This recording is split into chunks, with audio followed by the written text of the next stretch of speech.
270 kediaman yang diperiksa JKR dan TMB boleh diduduki. Untuk perinciannya kita akan bersama Izlin Azmi. Izlin, silakan.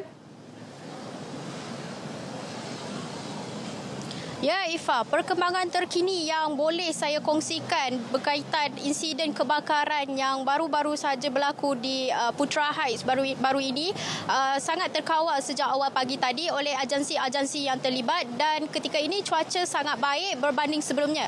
Apa yang saya boleh kongsikan, perkembangan yang terbaru adalah selepas sidang media bersama Ketua Polis Selangor, iaitu Datuk Hussein Omar Khan, berkata dua tindakan baru telah diambil oleh pihaknya, iaitu dengan mengadakan dua penambahan jentera dan juga seramai 120 pegawai polis telah ditempatkan di persimpangan keluar masuk kawasan perumahan yang terjejas, beroperasi 24 jam bermula semalam.